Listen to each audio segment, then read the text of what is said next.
sort of the underlying basis of this entire story is emotion.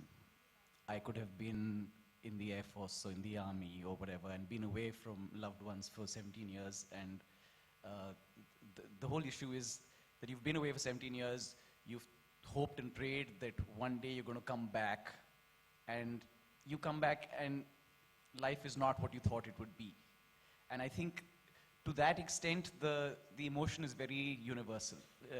It doesn't really matter that I was an Air Force officer the day I got captured. So I think for me personally, the work that has gone into this role has been in that space. I mean, the frills, of course, you come back after 17 years, you should look like somebody who's been in a prison for 17 years, that sort of stuff, but that apart. But I think the hard work has gone in terms of just getting the sort of,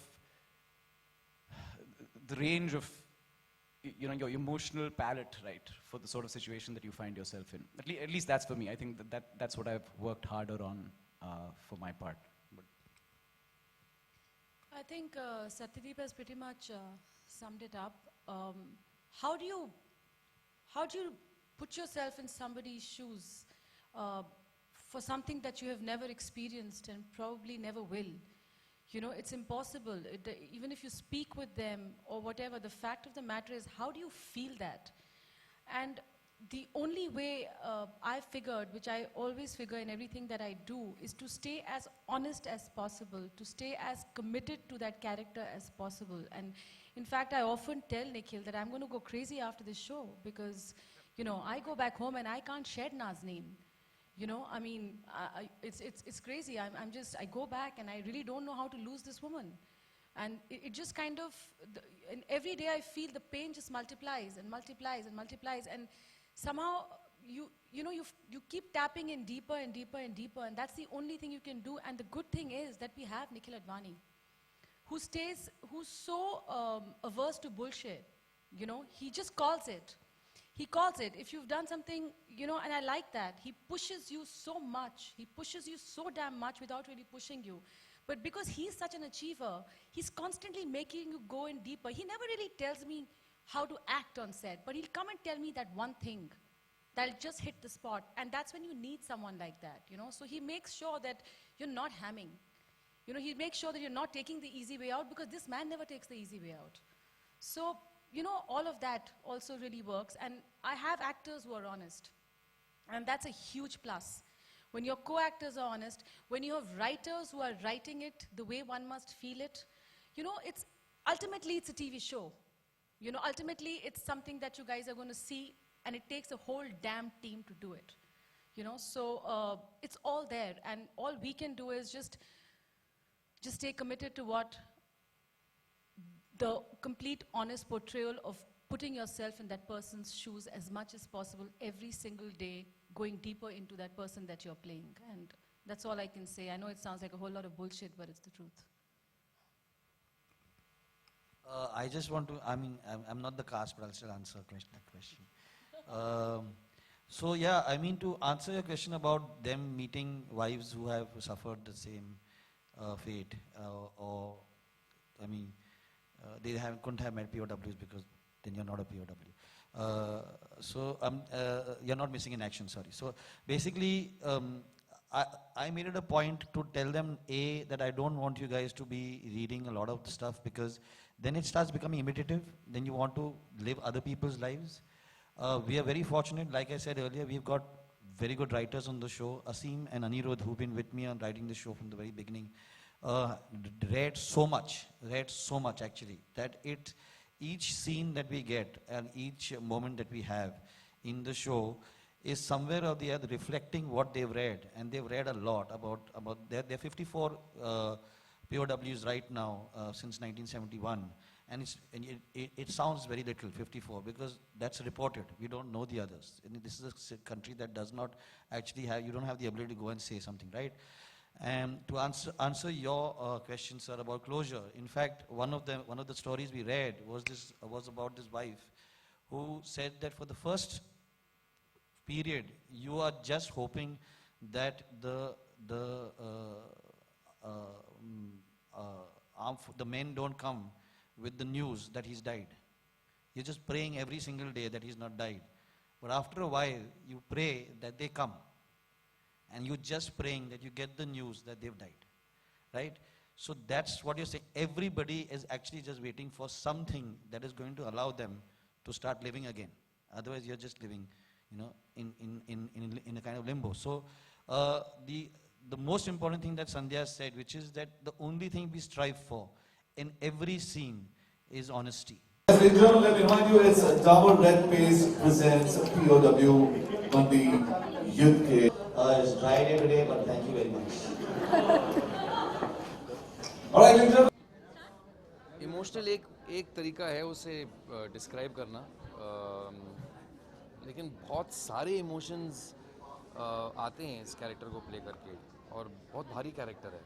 और रोज़ जब मैं निकलता हूँ studio से तो कुछ मजाकी चीज़ें करनी पड़ती ताकि इसको छोड़ दूँ कमालिस्तान स्टूडियो में, उसको निकल के घर आ जाऊँ अपने फैमिली के साथ। तो to answer your question, yes, बहुत इमोशनल होता हूँ मैं। इमोशनल कैरेक्टर है, बहुत लेयर्स है इस कैरेक्टर में, और एक भारी सी फीलिंग रोज़ आ जाता है इसको प्ले करके, इसको निभाते हुए। तो जी, आप सही बोल रहे हैं कि बहुत ही इमोशनल कैरेक्टर है। ओके, पूरा इस तरह का शो कभी आया नहीं है ना। अमूमन हम विद ऑल ड्यू रिस्पेक्ट हम सास बहू और ये सब देखते हैं। एक अलग तरह की कोशिश है। इस कोशिश के बारे में क्या कहना चाहेंगे, और क्या आपको लगता है कि काफ़ी देर हुई इस तरह के शब्द को चुनने में, छूने में?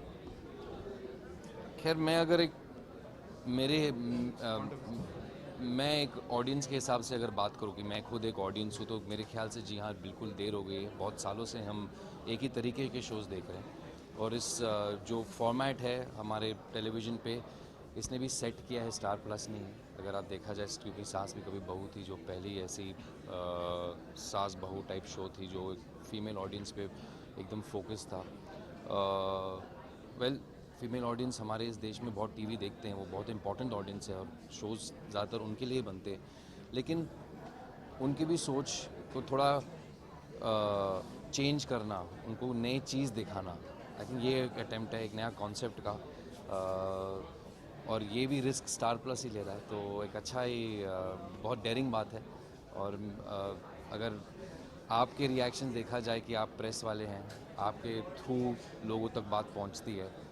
मैंने देखा है कि ज़्यादातर मीडिया के लोग बहुत इम्प्रेस हुए ट्रेलर्स को देख के, स्टोरीज़ को देख के, कॉन्सेप्ट के बारे में सुन के।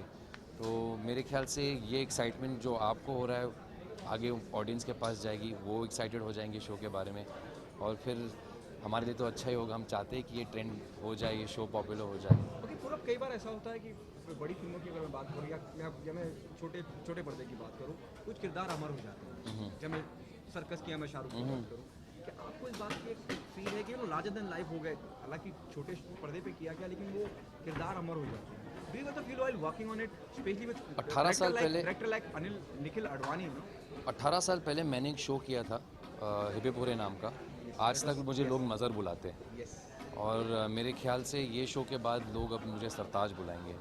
उस शो और इस शो के बीच में मैंने बहुत सारे फिल्में किए, उसमें शायद 2 नाम टिके हुए। एक मुन्ना था आवारापन से, और दूसरा केडी जो रॉक ऑन का है, और शायद इब्राहिम जो अभी एयरलिफ्ट में आपने अगर देखी होगी तो उसमें निभाया है इब्राहिम का कैरेक्टर, वो भी थोड़ा पॉपुलर हो गया था।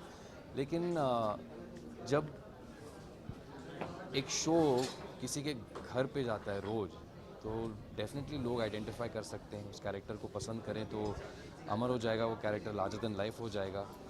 और वो लार्जर देन लाइफ कैरेक्टर रोज़ आपके साथ डिनर टाइम पे आपके टेबल पे बैठ के खाना खाएगा, तो मतलब लोग के दिमाग में हो रह जाती है बात।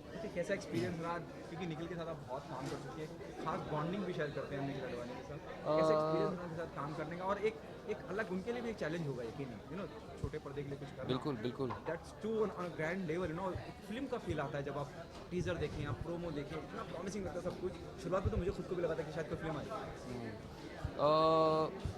एक तो बात आपने बिल्कुल सही की कि एक फिल्म डायरेक्टर जब एक टीवी शो को हाथ में लेते तो उसे एक फिल्म जैसे ही प्रेजेंट करते, और निखिल के लिए ये बात बिल्कुल सही है, क्योंकि मेरे ख्याल से वो कुछ फ़र्क नहीं देखते हैं शूटिंग के स्टाइल में, जिस तरह से वो पिक्चर बनाते। मैंने वैसे काम नहीं किया उनके साथ पिक्चर पे, टीवी पे ही काम किया, लेकिन मैं यकीन के कह सकता हूँ कि वही जितना डिटर्मिनेशन, जितना इंटरेस्ट, जितना कंसंट्रेशन और रिस्पॉन्सिबिलिटी से इस यूनिट को, इस शो को हैंडल करते हैं।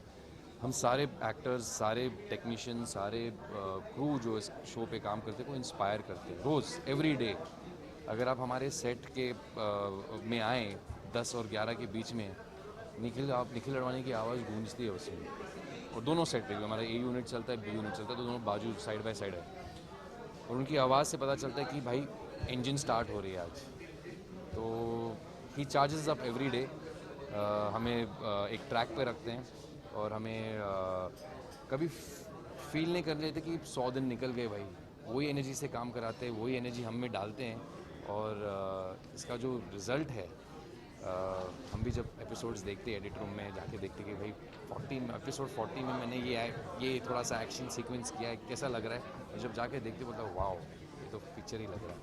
तो I think this is the magic of Nikhil Advani that you going to see on television. Thank you so much sir. Thank you. आपसे ये जानना चाहूँगा, कैसे आया ये idea? Though you have spoken a lot about in the stage, but still want to know कि क्या खास आपको लगा, you become a part of it और यू केम ऑन? मुझे लगता था कि मुझे लव स्टोरीज बनानी चाहिए, मुझे उस किस्म की लव स्टोरीज बनानी चाहिए जिससे मैं जाना चाहता हूँ। कलो ना हो, सलाम इश्क। फिर उसके बाद मैंने एक फ़िल्म बनाई डी डे। मैंने डी डे तब बनाई जब मेरे पास कुछ नहीं था और बनाने के लिए।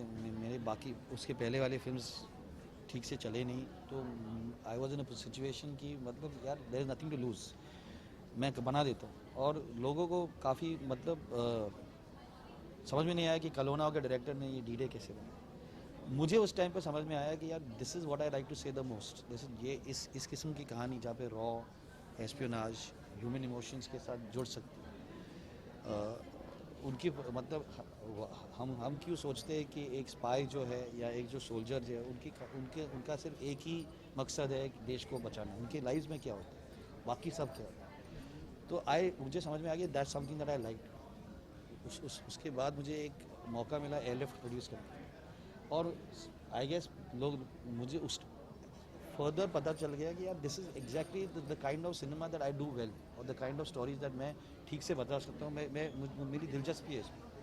तो जब स्टार के जो सीनियर मैनेजमेंट है, उन्होंने डी डे देखा, they came to me, they said एक शो है, आप क्यों नहीं देखते हो? मैंने बोला कि यार हाथू फिल्म होमलैंड बन चुकी है, मुझे नहीं बनाना है, मुझे क्योंकि हमेशा उसके कंपैरिजन में होगा हमारे पास उसके किस्म के बजट्स नहीं है होमलैंड जैसी शो बनाने के लिए, तो मुझे नहीं बनाना है। उन्होंने कहा कि यार देख लो। जब मैंने देखा हाथू फिल्म, मैं थोड़ा दंग हो गया। मैं थोड़ा कि फिल्म जैसे मैंने कहा है, it's about prisoners of war, but real prisoners जो है वो उनकी बीवियाँ, उनकी फैमिलीज़ की कहानी है। और एक बड़ा सा एक षड्यंत्र है, एक प्लॉट है, एक सस्पेंस चल रहा है, एक थ्रिल चल रहा है, बट एट द कोर जो है वो जिस तरह से हम लोग बात कर रहे थे कि इन बीवियों को, इन फैमिलीज़ को क्लोजर मिला है कि नहीं, और उनके साथ अभी क्या होने वाला और क्या हो रहा है। तो मैं शो देख के मैं पागल हो गया। मैंने बोला कि मुझे ये करना ही है, और we reach the stage. Okay, with all due